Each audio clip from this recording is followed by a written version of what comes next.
말라기 2장 10절을 먼저 보겠습니다.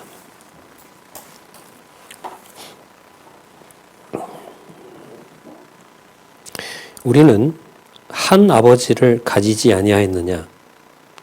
한 하나님의 지으신 바가 아니냐? 어찌하여 우리 각 사람이 자기 형제에게 괴사를 행하여 우리 열조의 언약을 욕되게 하느냐? 이제 열조의 언약을 욕되게 한다는 말씀이 나옵니다. 조금 전에 우리가 읽어봤잖아요. 레위 지파가 수행해야 될 그 일이 율법에 기록된 바른 의미를 전하는 것이 목적이었다고 우리가 살펴봤고요. 그리고 지금 읽었던 이 10절에 열조의 언약을 욕되게 했다는 것은 언약을 세우신 또 그 언약을 성취하시는 여호와에게 모든 것을 집중해야 하는데 겉으로 형식을 제사라는 형식을 취했다고 해서 그것이 여호와의 이름을 경외하는 것이 아니다라고 지금 책망하고 있는 내용입니다. 자, 한 아버지는 아까 우리 1장 6절에 이미 나왔었죠. 1장 6절에 내가 아비다라는 말씀도 아까 나왔던 것도 한번 생각을 하겠습니다. 그리고 이게 나중에 3장과 4장에도 자식과 관련해서 아버지라는 말이 나옵니다. 그리고 말라기 마지막 절이 뭐로 끝나냐면 아비의 마음을 자식에게로, 자식의 마음을 아비에게로. 그래서 세례 요한이 주의 첩경을 평탄케 하러 온다고 했던 것을 그냥 예수님 오기 전에 선지자를 보내는 거구나. 그게 이루어졌구나. 그렇기 때문에 언약대로 오신 분이 바로 그리스도가 왔구나. 이것 가지고는 약해요, 성경신학은. 그럼 왜 어떤 길을 어떻게 닦겠다고 하는 거냐라고 했을 때 우리가 지금 보고 있는 적어도 말라기 내용의 이 언약의 이 전체 분위기를 빼고는 그 말을 그렇게 쉽게는 할 수가 없는 거죠. 이런 방식의 공부를 이제 이 선지서의 이 강론은 아주 치밀하게 보여주고 있습니다. 자, 좀 더 볼까요? 2장 14절 보겠습니다. 너희는 이르기를 어찌 미니까 하는도다.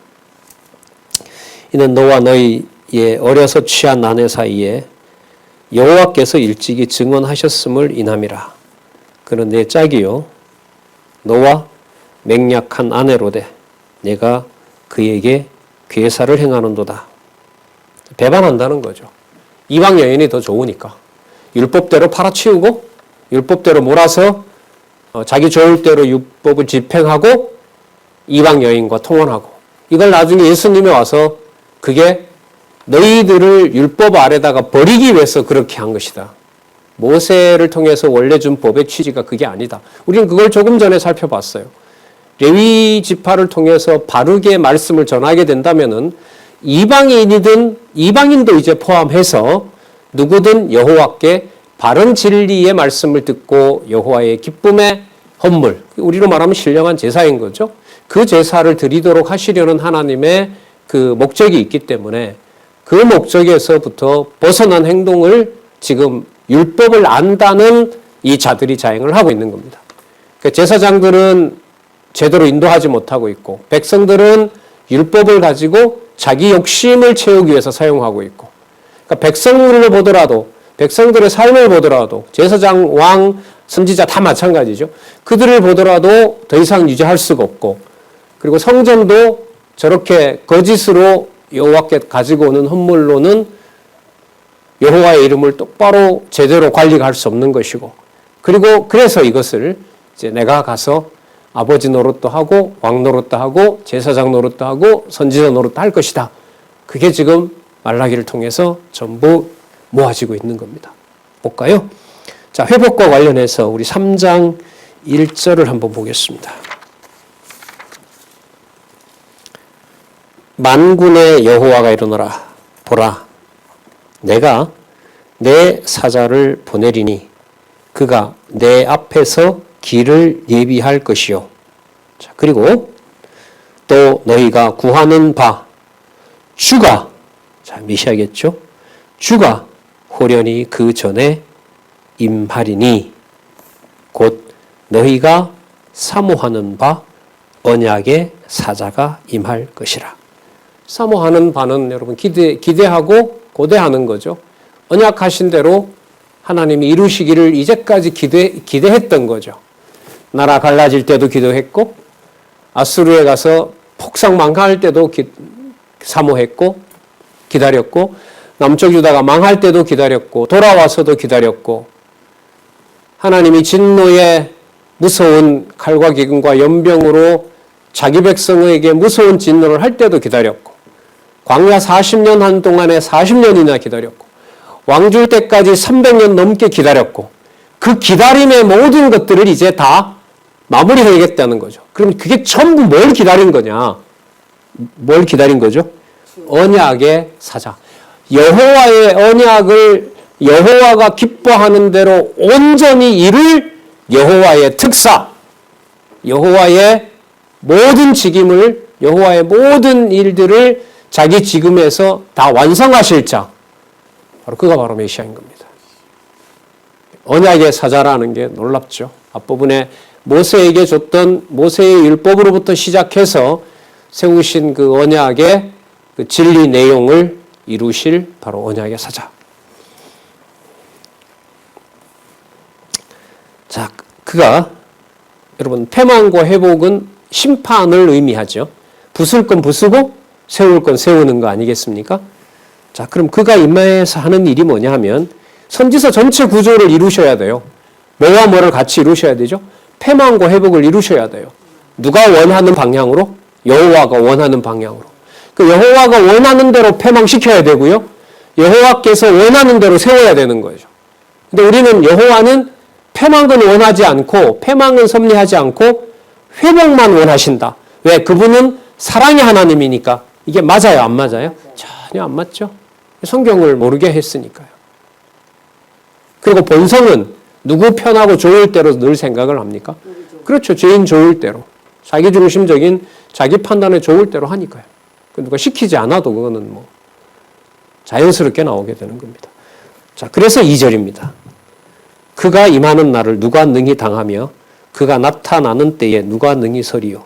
그는 금을 연단하는 자의 불과 표백하는 자의 잿물과 같을 것이라.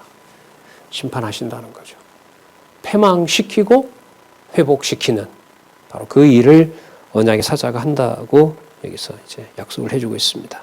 그 이유는 뭐냐 하면 아까 조금 전에 나왔던 내용이죠. 레위 지파가 여호와를 섬기는 레위 지파가 제대로 된 의로운 제물을 여호와께 가지고 오려면 뭐 해야 돼요? 청소해야죠. 세련되게 만들어야죠. 잿물을 뿌려야 되고 여기 불로 단련을 해야죠. 자, 좀 더 읽어볼까요? 3절. 그가 금을 연단하여 깨끗게 하는 자 같이 앉아서 레위 자손을 깨끗게 하되 금은같이 그들을 연단하리니 그들이 의로운 제물을 나 여호와께 드릴 것이라. 그럼 뭐하러 언약의 사자가 오는 거죠? 여호와께 드릴 의로운 제물. 누가 드리는? 의로운 백성이 드리는. 그럼 여기에 뭐와 뭐가 다 들어가요? 3대 언약의 약속으로 자손과 해지는 데서부터 해 뜨는 데서부터 해지는 데까지 땅과, 자, 아까 큰 왕이 누구라 그랬죠? 여호와 하나님이 왕 되셔서 누구에게 의로운 제물을? 여호와께 의로운 제물을. 그러니까 성전과 나라가 에스겔서에서 보였던 대로 하나가 되어서 여러분들과 제가 그리스도의 통치를 받는다는 것은 여호와께 기뻐하는 산제사를 온몸으로 드리는 우리의 삶하고 직결되죠. 너무나 질적으로 이 성경을 깨달아가면서 볼 때 이 삶이라는 게 누가 보더라도 지치고 누가 보더라도 이것보다가는 좀 이게 더 나을 것 같은, 다 인간이라면 생각하는 건데도 이 경우로 보면은 이 삶의 신령한 부분은 이걸 다르게 말하면 여러분 그렇게 요즘은 말하진 않는데 제가 볼 때 굳이 그 용어를 쓴다라면 그 말이 바로 여러분 성경신학적인 일상생활을 지배하는 성령이 주관하는 영혼, 영성 그런 의미에서는 쓸 수 있을 것 같아요. 근데 그 말이 현재로서 너무 이제 인간 중심적으로 자기 마음을 관리하고 뭐 자기 어떤 혼란한 것을 정리하고 이런 면이 있기 때문에 그래서 이번에 지방에 가니까 그 지난번에 그 총장님 와서 강의할 때 그 영성이라는 게 뭔지 잘 이해가 안 된다라고 이제 얘기를 하더라고요. 우리가 쓰지 않았던 용어이기 때문에 그래서 제가 이제 말씀을 드렸죠. 일반적으로 성경신학 총서를 아직 우리처럼 이렇게 공부하지 않다 보니까 기독교인들의 영혼이라는 것이 얼마나 이제 말씀으로부터 벗어나 있는가를 비판적으로 얘기했고 대안에 대해서는 뭐 성경신학적으로 우리가 만족하는 만큼 제시는 못했는데 그 영성은 사람이 사람의 멘탈을 제대로 관리하면 하나님이 보실 때 의로운 백성이 될 수 있다라는 그런 인본주의를 옹호하는 것은 저는 아니라고 생각합니다. 예. 그래서 이제 성경신학 총서도 가실 때 다 보내드렸죠. 그래서 저는 이제 그 있을 때도 사석에서 다음에 제2의 학술 대회가 있기 전까지는 이 성경신학 학술원에서 주창하는 성경신학이 뭔지를 더 깊이 같이 공유하고 같이 연구해 갔을 수 있었으면 좋겠다 이런 제안도 드렸던 겁니다.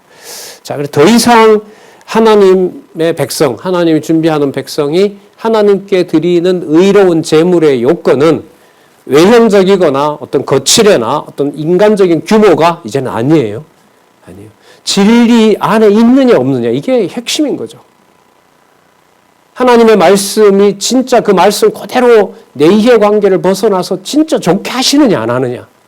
근데 이거야말로 이렇게 소중한데 내가 마음대로 뭐 할 수 없어요. 주관해 갈 수가 없어요. 근데 가장 이 주관해 갈 수 없다는 것을 깨닫게 하는 그 자리가 진짜 누가 원하는 제물이 돼요? 하나님 여호와 전능자가 원하는 제물이 되는 거죠. 여기에 굉장히 애달퍼요. 왜? 이걸 너무 소중한데 내가 뭔가 할 수 없으니까. 그런데 포기한다고 해도 이미 준다고 약속했기 때문에 이게 다에게 무슨 소용이 있어? 이 말도 안 돼요. 말이 안 되는 거예요, 그게. 그렇게 놓고 보면 말씀을 통해서 주관하신 40년의 이 말씀운동의 역사라고 하는 이 현장은 세계 어디에서도 비교할 수 없는 진리도 탁월할 뿐만 아니라 그런 여러분 신령한 역사적 현장에 여러분들이 계셨던 겁니다. 우리가 후들린 적이 있습니까, 여러분? 저렇게 이달에 제가 나가는 지방에 한때 여러분 10만 명이래요. 전체 인구가 50만인데 3만 명까지 어디죠, 거기? 신천지에 넘어가는 적이 있대요. 여러분 그 코로나 터질 때 대구 보셨잖아요. 수천 명이 그렇게 가는 거잖아요. 그렇게 넘어간단 말이죠. 적어도 진리 문제에 대해서 40년 동안 여러분들과 제 머리를 골치 아프게 했던 적은 없어요. 왜? 성경신학을 통해서 증명한 하나님의 말씀, 성경의 권위는 너무 분명했기 때문에 이것만 보더라도 얼마나 여러분 질적으로 모든 어떤 그 하나님 앞에 의로운 백성으로서 이 지상에 있으면서도 그 삶이 진행되어 있는가 좀 놀랄 뿐입니다. 많은 우리 기독교 지도자 협회 선배들 아시겠지만 공부하시면서 다 과거에 어떻게 그랬지라는 생각들을 하나님이 많이 주시잖아요. 그럼 그 과거가 내가 그때는 잘 나갔지 이거 생각하는 건 아니란 말이죠. 아, 그렇게 됐었구나. 자, 볼까요, 좀 더? 3장 6절 보겠습니다. 3장 6절. 자, 심판한다 하더라도 회복될 백성은 반드시 보호하시는 겁니다. 자, 나 여호와는 변혁지 아니하리니. 그렇죠. 언약한 대로 그 언약을 버리진 않아요, 이분이. 그러나 누구 방식대로 이어가시는 거죠. 여호와의 방식대로 이어가세요. 그 지혜를 우리에게 깨닫게 해주셔야 돼요. 자, 그러므로 자, 접속사 좋죠. 원문에는 없긴 해요. 그러나 번역상 잘 나온 것 같아요. 그러므로 야곱의 자손들아. 자, 한번 앞에 더 붙여볼까요? 모든 것이 다 끝장나야 될 야곱의 자손들아. 이렇게 되는 거죠. 모든 게 다 부패한 야곱의 자손들아. 하지만 내가 변치 않겠다는 내 이름을 너희들에게 줬으므로 이렇게 넣어서 볼게요. 너희가 뭐 되지 아니하리라? 그렇죠. 이렇게 연결이 돼요. 성경을 읽어나가는 재미는 앞뒤를 충분히 시간을 가지고 보면서 접속사를 넣되 여호와 이름 중심으로 성경을 읽어나가는 재미 속에 있습니다.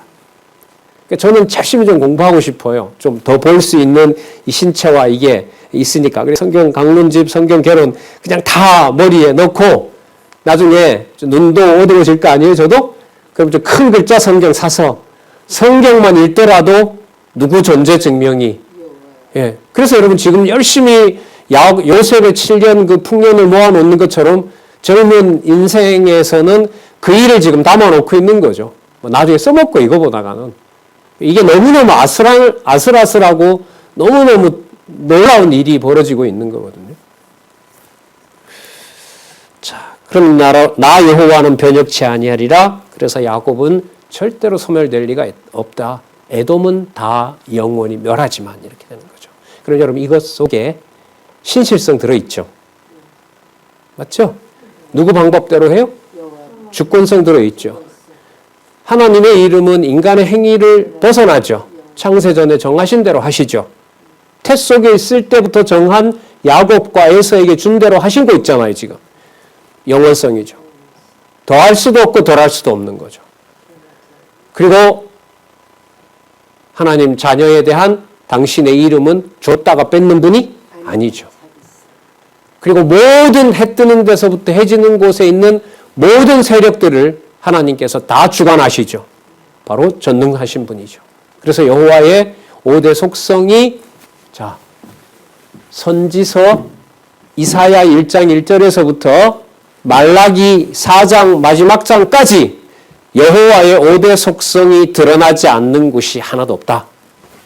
따라서 선지서의 바탕을 둬야 시가서의 바탕을 둔 속성이 분명해야 선지서의 내용을 여호와 계시 중심으로 공백할 수 있다. 자, 그걸 좀 말씀을 다시 강조드립니다. 자, 회복 관련해서 우리 좀 더 보도록 할까요? 380페이지에 말라기 3장 1절에서부터 12절 제사의 회복 예언을 다르게 좀 더 첨가해서 말씀드린다면 누구도 참여하는 제사 회복일까요? 열방도 참여하는 제사 회복. 그럼 이건 그리스도의 하시는 사역하고 바로 연결이 되죠. 네. 자, 3장 9절을 한번 보겠습니다. 3장 9절. 너희 곧 온 나라가 나의 것을 도적질하였으므로 너희가 저주를 받았느니라. 나타나는 행위 문제가 아니에요. 여호와께서 11조와 이게 헌물이라고 얘기를 하죠.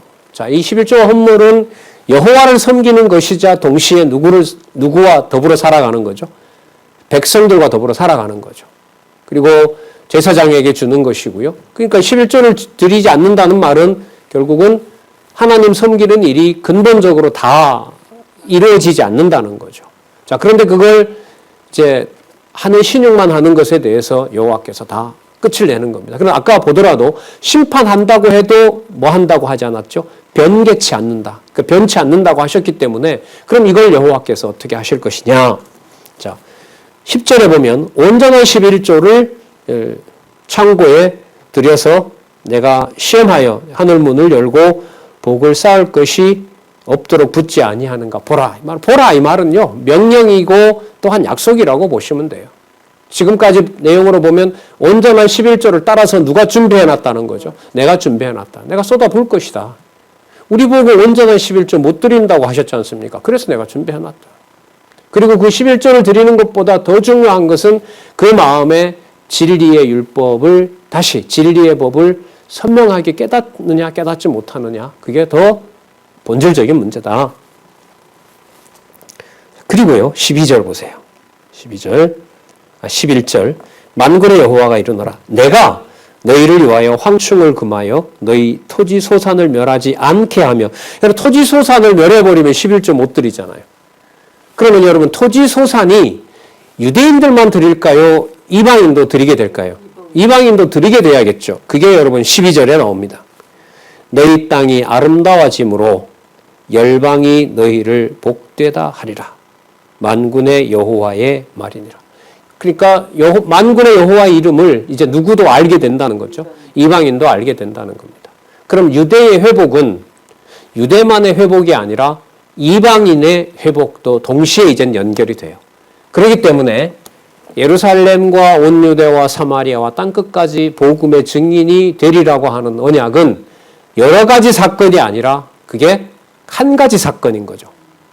그렇게 되게끔 구조가 되어 있는 거죠. 지금 우리 말라기서만 보더라도.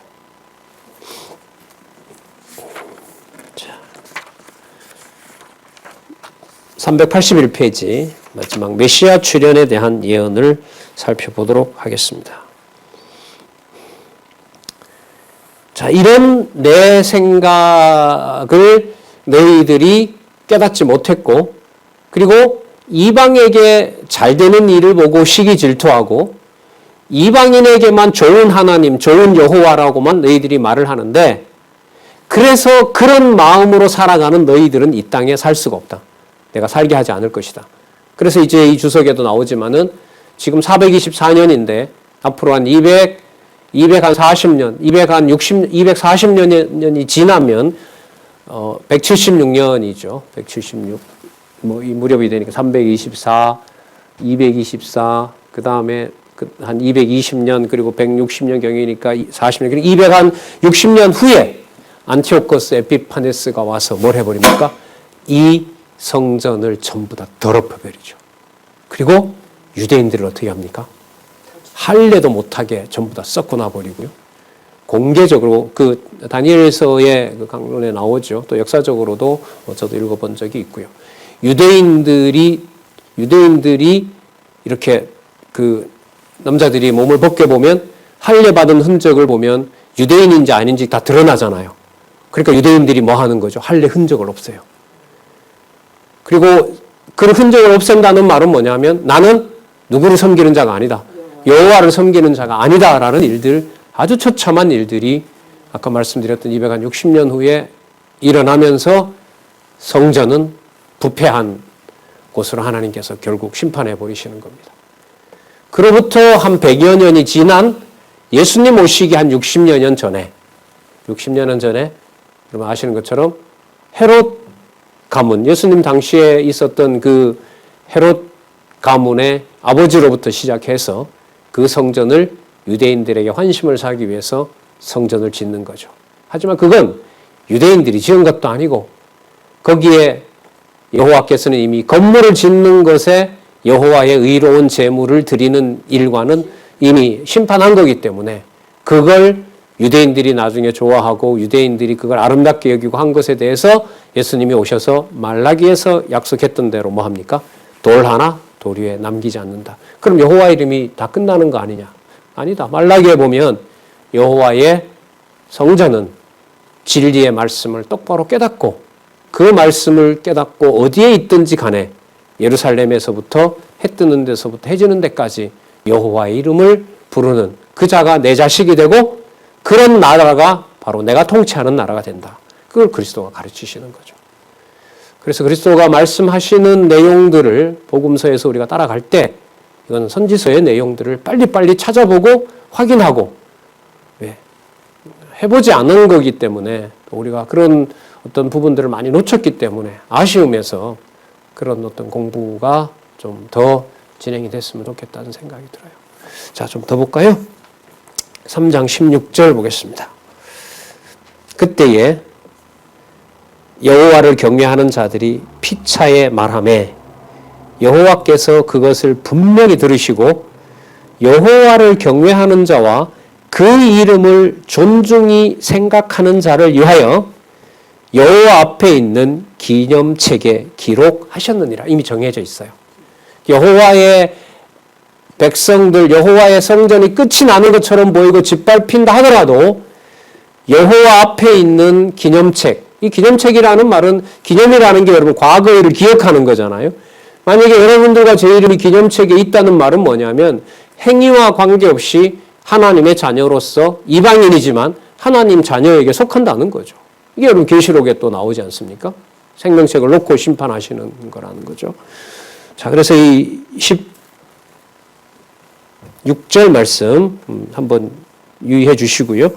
자, 17절에 보면 만군의 여호와가 이르노라 내가 나의 정한 날에 그들로 나의 특별한 소유를 삼을 것이요. 자손.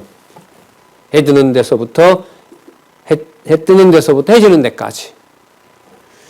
자, 소유를 삼을 것이요. 또 사람이 여기 또 나오네요.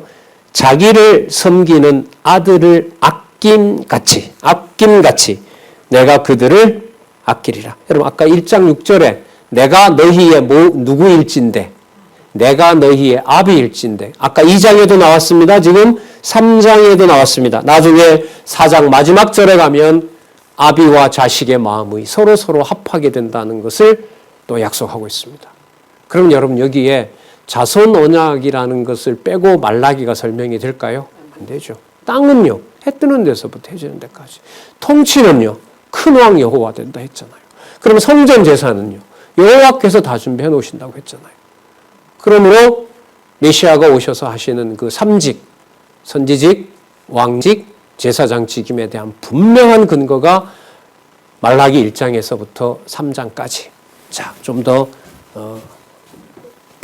이렇게 범위를 확장해 보면 학대 스가랴를 통해서 지어놨던 성전의 그 규모가 더 큰 이유는 여호와께서 직접 하시고 바로 말라기 지금 마치는 부분에 와서 그 백성의 아비가 여호와가 되시고 왕이 되시고 본인이 제사까지 다 준비해서 그 날에는 심판하는 날에는 다 죽이는 것이 아니라 변개치 않고 변치 않으신 여호와의 언약을 다 이루어 주실 것이다. 회복이라는 말씀이 여기 나와 있죠. 그러면 여기 나와 있던 나홈, 하박국, 스바냐 요 앞에 있었던 세 가지는 남왕국 패망 시대에 약속한 거죠. 이방 대적들 다 멸한다는 거죠. 아스루도 멸하고 하박국, 바벨론도 멸하고 스바냐에는 유대를 포함한 모든 민족이 멸망당하지만 그 가운데 여호와가 남겨놓은 자가 있다. 왜요? 그들로 하여금 성전을 세워서 바른 제물을 드리게 하려고. 자, 그 다음에 호세아, 요엘, 아모스, 오바다, 요엘, 미가 내용은 북왕조가 패망하기 전에 무슨 뜻이냐면 영영 없어지는 북쪽 이스라엘이라고 하더라도 이들이 전부 사라져버린다 하더라도 이들 중에도 누가 남아있다? 여호와의 자녀가 남아있다. 그럼 어느 정도로 버리느냐?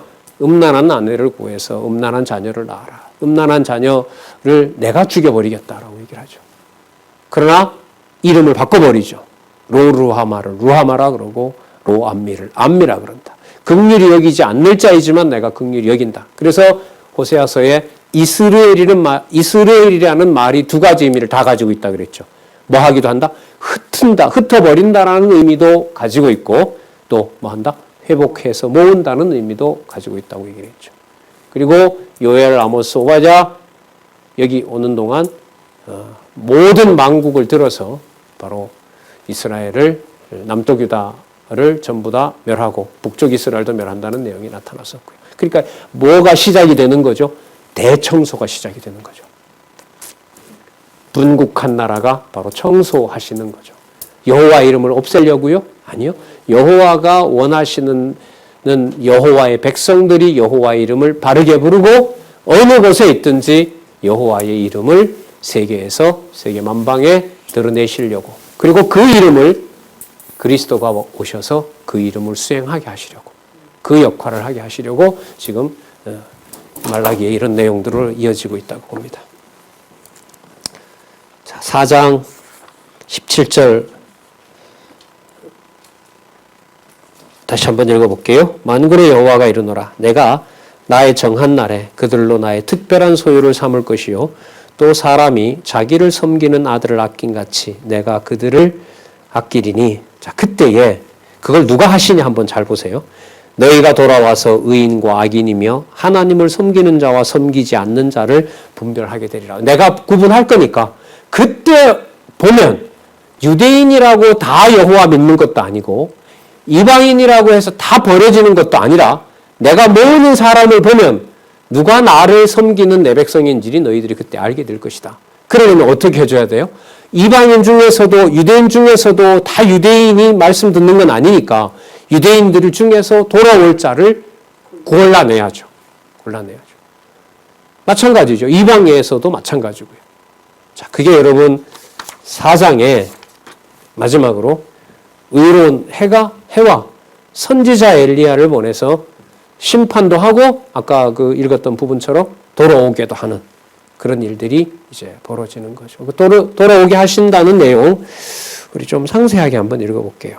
4장 1절부터 6절까지 한번 다 읽어보도록 하겠습니다. 자,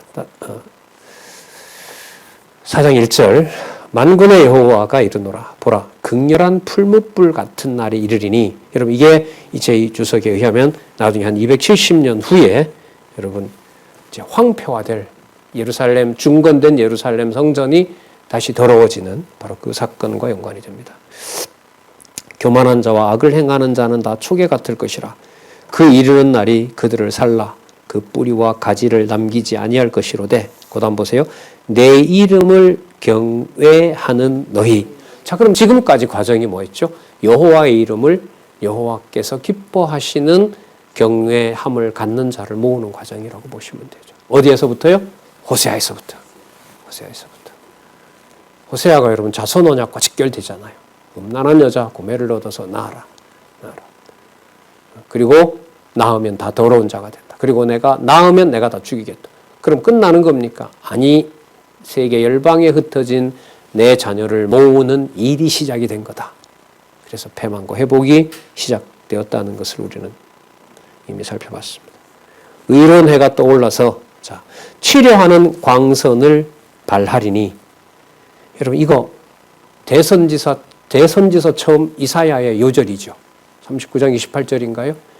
그날의 빛이 7배를 더할 것이요 그 광명으로 인하여 치료할 것이다. 싸매줄 것이다 라는 말씀이 나오죠. 그러니까 선지서 전체의 통합도 맞아요. 제가 볼 때는. 말라기 전체 내용에 이 내용이 이사야에서부터 시작한 예언을 통한 언약 내용들이 딱 마무리되는 것도 맞아요. 그리고 성경 전체의 창세기 1장 28절에서 예언했던 또 약속했던 자손 땅 통치 언약이 그리스도에게로 어떻게 연결되고 있는지가 모아지는 거고요. 그다음 우리가 역사서에서 살펴봤던 역대기 1장 1절에 아담이 나오는 이유가 있구나. 그 역대기를 여러분 말라기쯤에 쓰거든요. 역대기 기록 시기가 말라기예요. 그러면 북쪽 이스라엘과 남쪽 유다의 남은 자가 돌아와서 예루살렘 성전을 증관하고 거기에서 여호와께 예물을 드릴 때 바로 그 무렵에 역대기가 쓰여진 거죠. 거기에 누구 이름이 나와요? 아담이 나오는 거죠. 아담이 왜 나오죠? 언약을 받은 자니까. 어떻게 해요? 일방적으로. 창세기 1장 28절 말씀이 바로 그와 연결이 되는 겁니다. 자, 계속 볼게요. 의로운 해가 떠올라서 치료하는 광선을 발하리니 너희가 나가서 외양간에서 나온 송아지같이 뛰리라. 또 너희가 악인을 밟을 것이니 그들이 나의 정한 날에 너희 발바닥 밑에 재와 같으리라. 만군의 여호와의 말이니라. 그러니까 여호와와 더불어서 악인들을 심판하는 일을 같이 한다는 거죠. 같이 한다는 거예요. 그리고 이게 여러분 밟고 심판한다는 일을 이제 다른 부분에 가서 나중에 이제 요한계시록 같은 데 가서 보면 성도가 직접 나가서 칼 들고 사람 죽이고 이런 방식이 아니에요. 악인이 악인을 대적하도록 하는 규모나 방법이나 이런 걸 우리가 상세하게 알 수는 없지만 당장 그리스도가 오셔서 하나님 나라를 정복한다고 하면서 무기를 사모으고 군사를 모아서 하나님 나라 확장한 건 아니잖아요. 이 세상 나라를 어떤 규모로 하나님의 악인을 심판하고 그 악인을 다시 또 심판하는지 이게 막 물려 있거든요. 이 세상 역사는. 그래서 여러분 역사책을 읽을 때 어떤 게 이제 가장 어려웠냐면 우리나라에서는 참 영웅으로 떠받드는 사람인데 다른 나라에서 보면 뭐예요? 그 사람은? 죽여야 될 사람인 거죠. 자기 백성에게는 추앙받고 칭송을 받는 왕이고 통치자인데 다른 나라에서 봤을 때는 그가 악한 사람인 거죠. 그럼 이게 어느 역사가 맞는 것이냐? 참 판단할 수가 없는 거죠. 그럼 이 선지서 전체에서 보여주는 아수르 제국에서부터 지금 페르시아 제국, 헬라 제국, 로마 제국에서는 어떤 용도로 쓰고 어떤 용도로 썼는지를 마지막으로 심판해줘야 될 분이 바로 누구죠? 여호와이셔야 돼요. 그 여호와를 아는 지식이 없으면 그 역사는 하나님 중심으로 해석이 될 수가 없어요. 해석이 될 수가 없어요. 우리나라를 분단하도록 우리 의지와 상관없이 시작했던 미국은 인간적으로 보면 별로 안 좋은 나라죠. 분단이 시작된 게 미국과 소련이 한 것이니까 역사적으로. 하지만 하나님이 해가시는 미국을 통해서 예를 들면 복음이 전해지고 말씀을 들을 수 있는 여건을 만들어주는 조력자로 만들어준 것에 대해서는 인간적으로 말하면 한없이 고마운 거죠. 그래 이 평가 자체가 여러분 지극히 누구 중심적이에요? 인간 중심적인 거죠. 그런 걸로는 해석을 하나님 중심의 역사를 해석할 수가 없는 거죠. 이런 게 이제 이 성경을 내 마음대로 혹은 이렇게 단지 뭐 지식을 알기 위해서 이렇게 공부하는 문제를 그냥 그렇게 두지 않더라고요. 네. 자, 보겠습니다.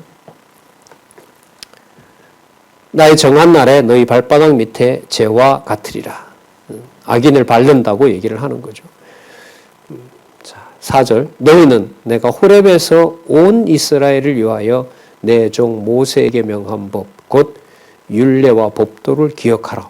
왜 갑자기 모세에게 시내산에서 줬던 호렙산에서 줬던 율례와 법도를 여러분 기억하라고 할까요? 여러분 여기 보시면 나의 정한 날에 너희 발바닥 밑에 재와 같으리라. 이거 한번 생각해 볼게요. 이스라엘 백성을 쫓아오던 애굽 군대를 모세가 수장시키고 다 전멸시켰습니까? 여호와 하나님께서 하셨습니까? 하나님께서 하셨죠. 그러나 하나님 하신 일을 이스라엘 백성들이 환호하죠. 환호했다는 말은 대적인 애굽이 망했고 그걸 누가 여호와께서 하셨다라고 하는 것을 같이 찬양하게 되는 겁니다. 그럼 그때 그 찬양하는 여호와의 능력을 찬양하는 그 자리가 같이 그 대적을 멸한 여호와의 자녀로서 함께 대적을 물리친 것을 뭐하는 같이 기뻐하는 거죠. 그죠? 그리고 이제는 참신이 누구밖에 없다? 여호와밖에 없다는 것을 애굽을 건너서 모세를 불러서 애굽의 법이 아닌 누가 주시는 법? 여호와께서 주시는 법을 이스라엘 백성들이 받게 되죠. 그러면 이스라엘 백성들이 복을 받게 된 것은 그 눈앞에 누가 대적을 물리치는 위대한 왕이다. 여호와께서 대적을 물리치는 위대한 왕이다라는 것을 눈앞에 본 거죠. 그 다음에 여호와는 내가 너희들을 그럼 관리하겠다. 지금부터 그냥 편안하게 가나안 가서 살아라고 하지 않고요.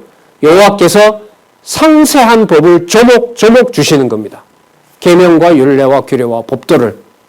자, 그럼 지금 이 맥락으로 따라가면 거짓된 것들을 예루살렘에서 다 없애고 아까 1장에 나왔죠. 레위의 진짜 직무는 뭐냐 하면 여호와의 말씀을 정확하게 가르치는 거죠. 그럼 그걸 지금 누가 하시냐고 하면 대적들을 멸하고 예루살렘을 청소해서 예루살렘으로부터 시작해서 온 땅에 있는 백성들이 출애굽 때 시내산 앞에서 여호와의 말씀을 받은 것처럼 장차 하나님의 백성들이 레위 지파 그리고 선지자 그리고 위대한 왕, 큰 왕으로부터 그 진리의 말씀을 듣고 하나님의 백성과 하나님이 통치하는 나라가 된다는 사실을 여기에서 모세가 무엇을 받았던 사건, 출애굽한 다음에 진리의 말씀을 시내산에서 받았던 호렙산에서 받았던 사건을 여기서 언급하고 있는 겁니다. 그러면 장차 올 나라는 아까 나왔던 대로 여호와 하나님이 주시는 진리의 말씀을 듣고 사는 백성들이 진짜 참 백성이 된다는 거죠. 그리고 다윗의 칼에 피를 묻히게 한 것처럼 그 일을 내 백성들이 그런 방법으로 나라를 정복하게 하지는 않는다. 이런 것도 좀 상세한 고민을 하게 돼요. 왜냐하면은 만약에 내 시대에 내가 전쟁이 일어나면 복음도 전하고 싶은 사람이지만 뭐합니까? 국가의 의무도 해야 되는 거잖아요. 자, 그럴 때 이 비중이 어디에 있느냐라는 것을 진리의 말씀을 통해서 이렇게 분명하게 정립을 하지 않으면 갈등이 생기는 거죠. 그 정립이 되지 않으면 여호와 증인인가요? 그 사람들처럼 나 죽어도 총 못 쏜다 이렇게 되는 거죠. 그리고 형사처벌을 받고요. 군법회의에 넘겨지게 되고 재판이 붙고 뭐 이런 일들이 벌어지는 거죠. 그게 여러분 무슨 나가서 사람 죽여도 된다 이런 말이 아닙니다. 그런 말이 아니죠. 그게 뭐 자기 마음대로 되는 것도 아니고 거기에도 어쨌든 하나님이 주신 일반 세계에 여러 가지 또 뭐 민법, 군법, 형법 이런 것들을 하나님 또 다 세워놨으니까요. 그 절차를 따라서 하나님께서 하시는데 하나님이 그리스도를 통하여 세우고자 하는 나라 그 자체가 세상에서 나라를 정복하던 방식은 아닙니다. 이제는. 그래서 기독교는 어떤 의미에서도 폭력과 완력이 제가 볼 땐 정당화될 수가 없습니다. 그거는 자기 욕심이고 자기가 이루고자 하는 것들을 여러 가지 제도를 여러 공적으로 승인받은 걸 가지고 밀어붙이려고 하는 거니까요. 자, 4절 율례와 법도를 기억하라. 자, 기억하라고 하신 여호와께서는 가나안 땅에 들어가서 율법을 이스라엘 백성들이 자기 마음대로 지키고 지키지 못하게 하셨습니까? 여호와께서 지키게 하셨습니까? 지키게 하신 거죠. 그럼 지키게 하려면 아까 우리 1장에 읽었던 레위 지파가 그 말씀을 제대로 어떻게 합니까? 전해줘야죠. 말씀을 전하는 자가 그 말씀을 제대로 전하고 실천하도록 해줘야 그 길을 따라갈 수가 있는 거 아니겠습니까? 자, 그렇기 때문에 5절을 들어가기 전에 율례와 법도를 기억하라고 한 것을 기억하게 하시려고. 자, 이제는 이 율법은 여호와께서 그 마음에서부터 예레미야에 있는 대로 예레미야 31장에 있는 대로 그 마음판에서부터 새겨진 법을 말하는 겁니다. 그 법이 이제는 기억나게 하도록 여호와의 크고 두려운 날이 이르기 전에 이건 여러분 심판 날이거든요. 이스라엘 백성들로 말하면 예루살렘 성이 멸망하기 전에 예루살렘 여러분 성이 예수님 오신 다음에 멸망했습니까? 예수님 오신 다음에 멸망했습니까? 예수님 오시기 전에 멸망했습니까? 아니죠. 예수님이 태어나기 전에 예루살렘이 멸망했습니까? 예수님이 오신 다음에 예루살렘이 멸망했습니까? 오신 다음이죠. 자, 무슨 말씀 드리려고 하냐면 오신 다음이라는 게 바로 뭐냐면 크고 두려운 날이 유대인들에게 임하기 전에 여호와께서는 누구를 보냈다는 거예요.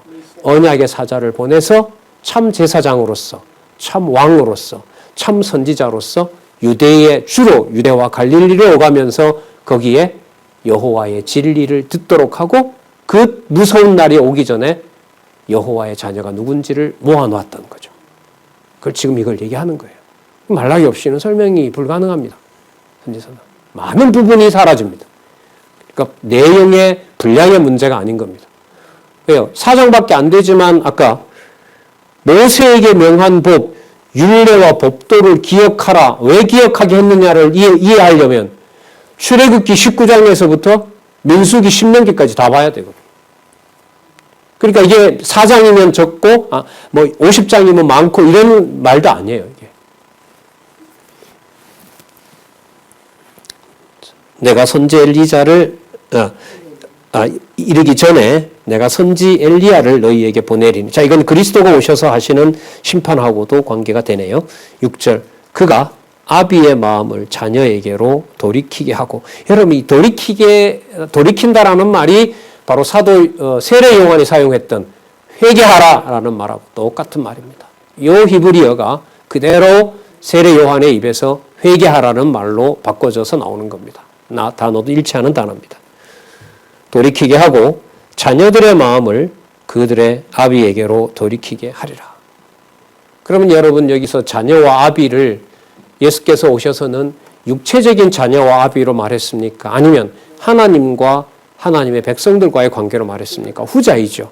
그래서 많이 나오지만은 예수님이 막 표적을 일으키고 희한한 말씀하시니까 가족들이 예수님을 데리러 오잖아요. 그래서 사도들이 지금 밖에 형제들이 와 있습니다. 어머니도 와 있고요. 그랬더니 예수님이 화를 내시죠. 뭐라고 화를 냅니까? 누가 내 어미며 내 형제란 말이냐. 자, 관계가 되겠죠. 자녀들의 마음을 그들의 아비에게로 돌이키게 하리라. 돌이키지 아니하면 두렵건대 내가 와서 저주로 그 땅을 칠까 하노라. 땅 언약을 받았던 이스라엘 백성 유대인들에게 이 땅에 있는 그 땅은 말라기의 기준으로 보면 무슨 땅입니까? 진노의 땅입니다. 진노와 심판의 땅입니다. 그런데 그 땅 속에 여호와께서 언약의 사자가 오시기 전에 당신의 이름으로 자기 백성을 통치하러 오기 전에 바로 그 선지자 엘리야를 보내서 자녀와 부모의 마음, 그러니까 모든 하나님의 자녀들이 여호와께 돌아오는 일들을 하게 하시겠다는 내용이 바로 지금 말라기 4장의 언약이라고, 예언이라고 보시면 됩니다. 그러면 이제 제가 말씀드렸던 것은 마태, 마가, 누가, 요한에 나타난 큰 틀에서 보면 직임, 사역, 신분, 본성 문제이고요. 처음에 나타나는 직임에 왜 저게 직임부터 나오지? 마가복음을 제일 먼저 썼다고 하면 마가복음부터 배치를 하지 않고 그 이해를 이제 성경신학 의미분석 성경 개론과 성경 강론집에서 다시 한번 확인한 거고요. 그래서 마태복음 1장 1절이 바로 먼저 나오는 거구나. 마태복음에 나타난 직임이 먼저 나올 수밖에 없구나. 왜냐하면 이사야부터 말라기까지 얘기하는 자손 땅 통치 언약, 그리고 지어질 성전, 그리고 다니엘서에서 얘기했던 이 땅에 임하는, 이 땅이지만 어떤 나라? 성민 나라. 그리고 소선지서에서 얘기했던 패망과 회복이라는 것이 구분이 되질 않고 여호와께서 패망시키는 그 자리가 회복시키는 자리가 되고, 바로 여호와의 나라가 여호와가 아비가 되시고 여호와가 통치자가 되시고 여호와께서 예루살렘에만 두는 것이 아니라 온 세계 만방에 여호와의 의로운 재물이 자라나는, 그러니까 이방인이 키우는 더러운 물건이 아니라 어디에 나오죠? 스가랴에 나오죠? 솔방울까지도, 이방 땅의 솔방울까지도 뭐가 된다? 의로운 재물이 되고, 자, 여기 이사야 66장 또 얘기할까요? 이방인 중에서 대제사장도 내가 이미 준비해놨다. 이런 엄청난 얘기들, 이러한 예언들을 이사야에서부터 우리는 말라기까지도 한번 정리를 한 겁니다. 자, 그리고 이 맥락에서 우리는 다시 한번 이제 강론집을 통해서 정리를 하고요. 그 다음에 신약 그리스도 성취 중에서 예수에 의한 성취 부분으로 들어가도록 그렇게 하겠습니다. 자, 잠시 쉬셨다가요. 우리 가지고 오신 성경 강론 13권 소선지서 정리부터 그렇게 하도록 하겠습니다.